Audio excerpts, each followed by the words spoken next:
What? Sitting on the box. Hello, Rob.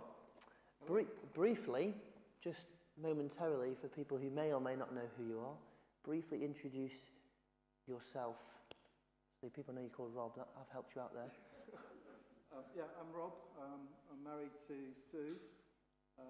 We've been married for what will be 46 years Wow. this year.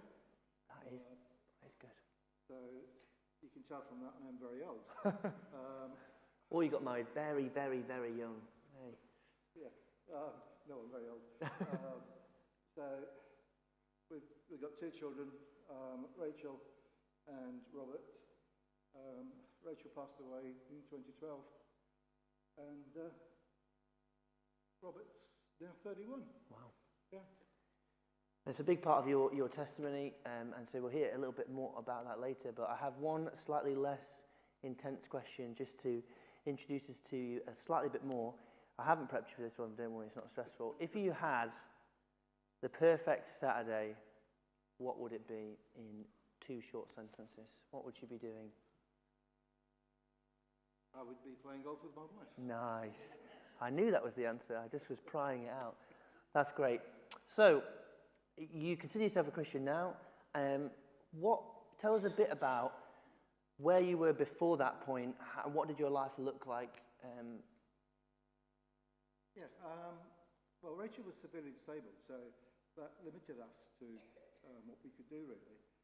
So for me, I was a sportsman. I played basketball for Jersey. When I got a little bit too slow, I became the coach, the island coach, and I also was a National League referee, so I'd fly over to the UK and referee the National League. Then eventually that got too much, mainly because with Robert coming along, it was really not practical.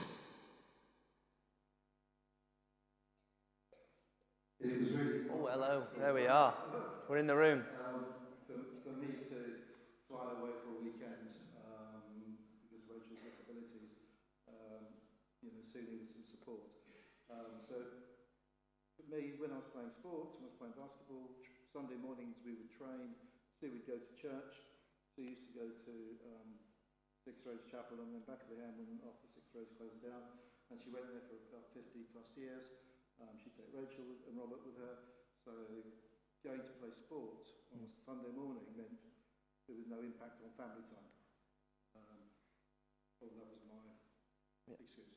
So you weren't going to church, but Sue was going to church, and my family was, but sport sort of was the priority sort of in your life. Well, actually, family was the priority, and so sport took the place of church. And so, fast forwarding a little bit, take us briefly on your journey to where maybe faith started to enter the picture a little bit more. Well, after Rachel passed away, I had depression, and that got worse.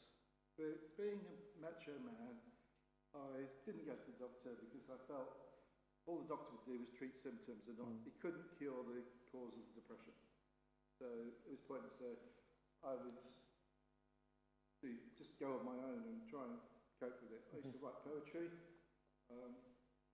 which had a cathartic effect for a short period of time, and then I would write another one and another one. But it was never the answer. For me, it helped. Yeah.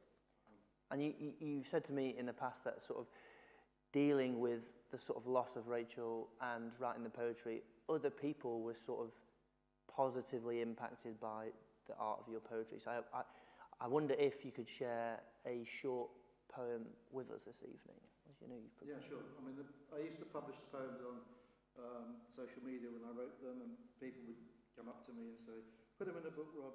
Do you think?"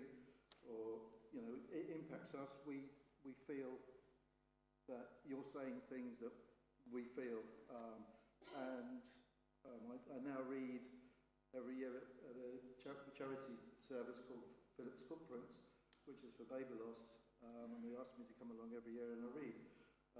So here's a very short one that I wrote. I stayed awake that fateful night, I promised I'd be there. There was nothing else that I could do but offer up a prayer. You held my hand so very tight, you wanted me to know that you knew the time had come, but did not want to go.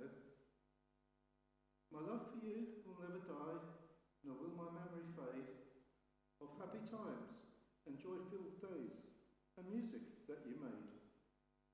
So in my dreams, my angel, I'll hold you close to me, and in my heart there'll be a place where forever you will be. Thank you. Quite remarkable. We'll all be in tears now, won't we? Thanks for sharing that. I realise that's quite an intimate part of your story, but it's such an interesting insight into how almost, even in your words, you didn't quite realise it, but God was sort of using those as well, even in your absence from church and stuff. And so I want to ask sort of, as you dealt with the poetry, felt like, although it was helpful, it wasn't the answer. What brought you to a point where actually you found that the answer? Golf is the short answer. Sue and I went over to the UK in 2017 to play golf, and we went up to a place called Woburn, and we were invited there by the head professional there. And on the we went on the Sunday to play golf on the Monday, and we had lunch with Luther and his wife. And Luther was a Christian, and I just said to him, "Oh, Sue's not been to church tonight, and I know you haven't been to church today because we met them about 11 o'clock. Is there anywhere you go where you can take us, or is there a church service nearby that Sue could go to?" So Luther said to me, "Sure, I'll come round at 6 o'clock and I'll take you to H.T.B. Now, I didn't know what H.T.B. was. It's an acronym for Holy Trinity Brompton Road. We were in Woburn, so it's not exactly next door. When he said, yes, there's a service, there's a church literally across the village green from where he lived, so I thought we were going there. So when he said, I'll drive, I thought, church is just there, I could walk, I could walk to that from the end of St. Paul's Centre. It's not far, don't we? But anyway, he took us to H.T.B. Sue had done an alpha course, so she knew all about Holy Trinity Brompton, and Nicky Gumbel, who was the vicar there. She was excited. I went along because I had to. And didn't think anything of it, really. It was a nice service, but that was all. But the next day after golf, Luther put 2 books in the back of my car as we left. Again, I thought they were for Sue. Well, why is he giving me books? But after our holiday, Sue read the books on holiday, and she left them on a bedside table for about a month. They were sitting there, and I said to her one day, "Have you finished reading that one yet?" And she said, "Well, yeah, I read it when we were on holiday. It's been there for a month. I thought you'd have noticed." So I actually took it into work and was reading it in my lunch hour. And the last day, on the Friday, rather than sit indoors and reading, for some reason I came and I was sitting outside St. Paul's Church, and I finished the book, and I walked straight in here. I looked for some information on Alpha, because I knew the church did Alpha. There was nothing around. Heather stopped me on the way out and asked what I was doing. I told her, she said, "Well, we're not doing anything for 3 or 4 months, so look out for posters."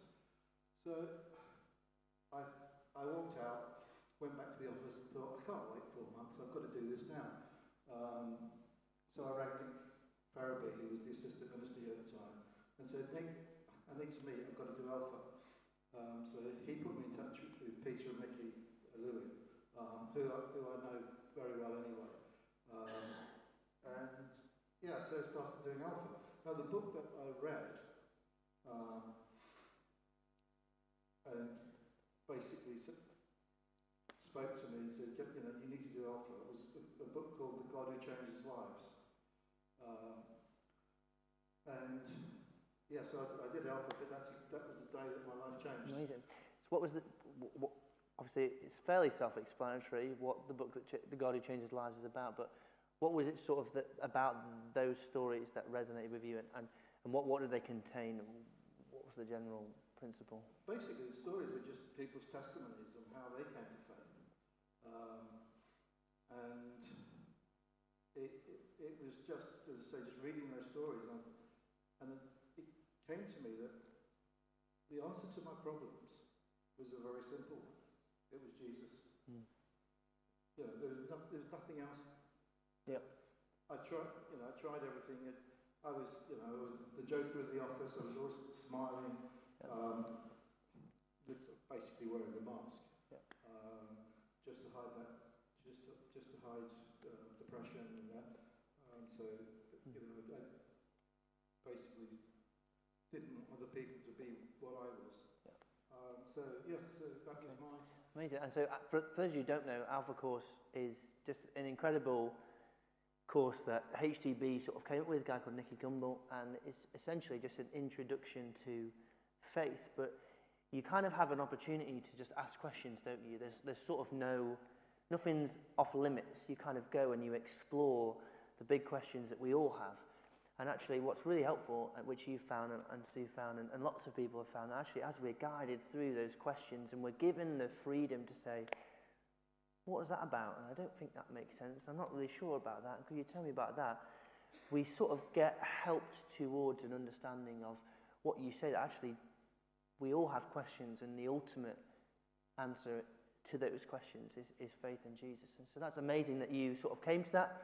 It's interesting to see how God used golf in some kind of wild way. Like, God's never used golf for me. Sometimes I'm glad, I don't know. We went on a golf course once. That was good fun. Well. Yeah, that's fair. We spent a lot of time collecting the balls out of trees. It is what it is. I wasn't put on the earth to golf. But it's interesting that God used something that you were so passionate about to sort of bring you to himself, and that's really cool. And so you become a Christian. You've sort of taken those journeys, and then life, I assume, was sunshine and rainbows from that point forward, or maybe not? No. Since that time, and I just did an Alpha course, helped out an Alpha course, and people keep saying to me, "How do you know those dates?" Well, they're in your mind. They're so significant. You know, the day, I can tell you the day that we first went to H.O.P.E. I can tell you the exact date that I first gave my testimony, and exactly 1 year after that date was the day I had my heart attack. And again, God stepped in. I was on a golf course. Hey, surprise, surprise. Spoiler. And yeah, so I had this massive heart attack, and so I said to Sue, "Look, you better go and get a buggy because I can't walk back to the clubhouse from here." I didn't say, "By the way, I'm having a heart attack." I just said, "Can you go and get a buggy?" But I knew the symptoms because I'd seen other people who'd had it. And I was laying on the golf course. It was a lovely sunny day. It was 26th of February. And I was just laying there thinking, well, this is pretty bad. And so I thought to myself, well, if this is the end, then it's the best place for you to be. It was on the golf course at the Royal Jersey, which was the club that I was captain of. So I thought, okay, God, if this is what you want, this is what you want. So I just felt the need to pray, but I didn't know what to pray for. So I just prayed the Lord's Prayer, and as I said the words, "Your will be done, on earth as in heaven," the pain went. 2 minutes later, my GP, who was playing about 3 hours behind, came on a buggy. Somebody rang him and said, "Rob's collapsed. Can you go and see him?" And he said, "No, I saw him an hour ago and he's absolutely fine." And I went, "No, he's not. Can you go?" And he came around. As soon as he saw me, he called an ambulance. Ambulance was there in about 10 minutes. And I got taken to the hospital. They ran a few tests. The next morning, I called Sue, said, "Can you come in, bring me some clothes and a pair of shoes," because I was still wearing my golf shoes. And the doctor walked past and went, "You're not going anywhere, mate, other than we're going to arrange an emergency flight to Oxford. You've had a massive heart attack." And it was only afterwards when I was claiming on insurance that they said to me, how do you know you had a heart attack? I said, well, I had to have a stent put in. And they said, no, that doesn't mean you had a heart attack. Have you got any numbers from the test? And I said, well, there's one test here with a troponin number. And they said, that's it, that's what we need to know. I said, well, what should it be? He said, well, if it's over 1, it means you've had a heart attack. If it's over 10, it means it's very serious. What's your number? And I said, 6,000. So they went, you shouldn't be here, mate. You shouldn't be talking. That is just off the scale.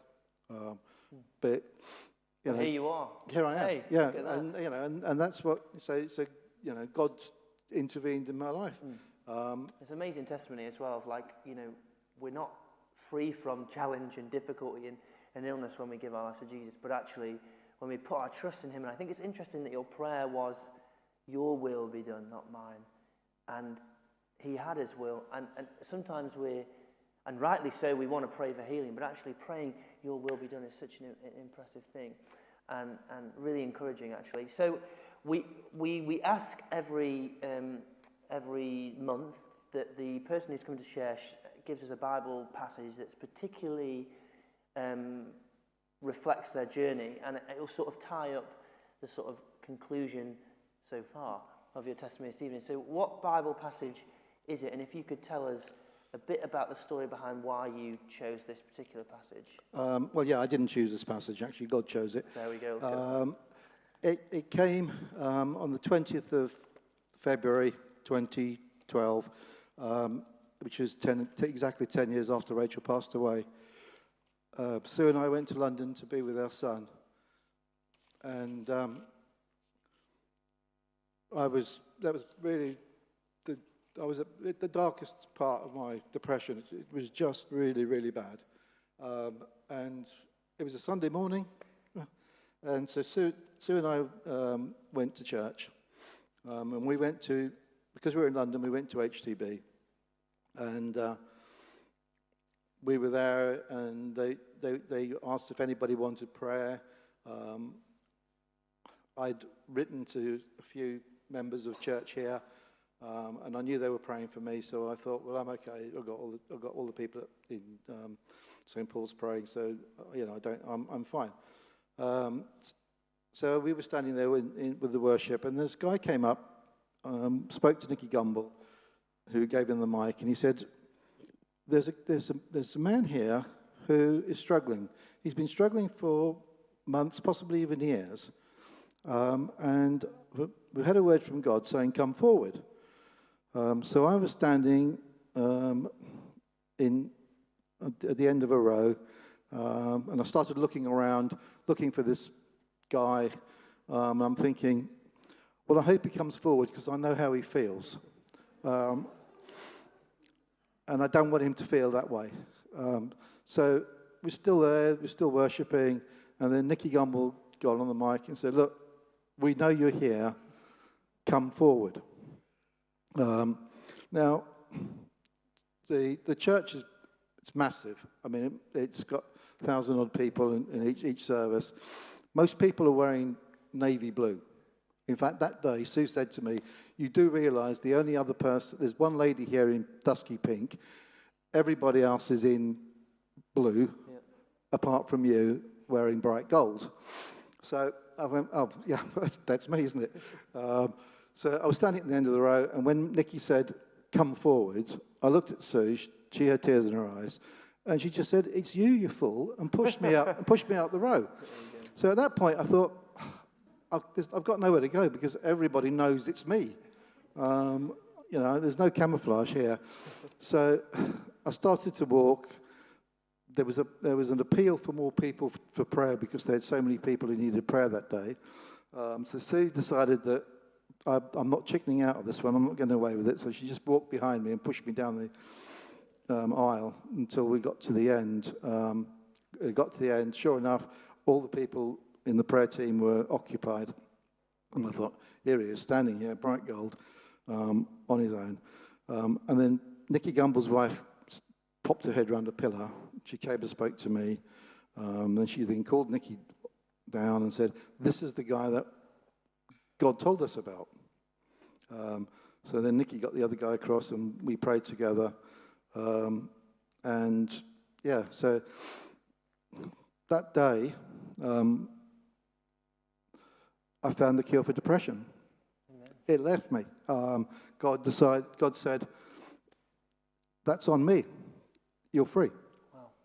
Wow. So I then came back to Jersey, and I was sitting in Locks, having a coffee one morning just before I went for Bible study, and I was going to look at the verse that we were studying in the afternoon. But my Bible fell open on this verse, which is Psalm 40, and it says, I waited patiently for the Lord. He turned to me and heard my cry. He lifted me out of the slimy pit, out of the mud and mire. He set my feet on a rock and gave me a firm place to stand. He put a new song in my mouth, a hymn of praise to our God. Many will see and fear the Lord and put their trust in him. And that's exactly what it was for me. Amazing. I think as well, it kind of perfectly summarizes exactly the journey you've been on, and just that moment as your depression is lifted, as God puts a new song in your mouth, song of praise. And it's the patiently that really gets to me, this idea that it wasn't instant. This is 4 or 5 years down the line after you've committed your life. You've had a heart attack. He's rescued you from that, praise the Lord. And then just in such a moment of mercy, sort of rescues you from this sort of deep depression that you'd been in. At the lowest point, you said as well, which is so amazing. I think that's such a crucial thing that I'm hearing from what you're saying in this passage, is that God meets us where we are, and he lifts us out of that slimy pit, out of the mud, out of the mire, and he puts our feet on the rock. And the rock is Christ, isn't it? And so that's such an amazing story. Verse 4 is cool because it says, blessed is the man who makes the Lord his trust, and who does not look to the proud and those who turn aside to false gods. Blessed is the man who makes the Lord his trust. Blessed is the person who trusts in God. And what's amazing about this whole story of how God has been with you and transformed your life, and the things that you've been experienced since then, is that you were blessed because you trusted in God. And that's amazing. So thank you for sharing. Really appreciate you. Let me pray for you, and then we'll have a response time in our last couple of songs.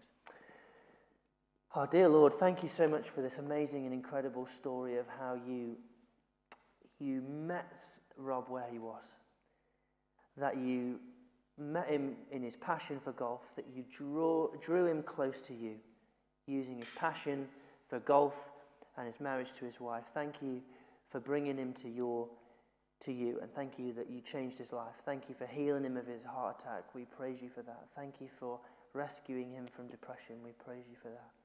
And we just pray that you continue to pour your blessings out on Rob and his family as he continues this journey, Lord. Thank you that the journey isn't over, but it's a continuation. And so we ask that you would bless him, bless his family as he goes now. And we thank you for him and his boldness to share that this evening. And so we pray, would you fill him afresh with your spirit? In Jesus' mighty name, amen. Thanks, Rob. Amazing. I'm going to invite, oh goodness me. Praise the Lord for that as well. I'm going to invite the band to come up. There's a song that I was listening to in the kitchen as I was making dinner about an hour before I was supposed to be here. And I'm very grateful for Pete, because actually it spoke to the psalm, it spoke to the story, and I thought, oh, come on, God,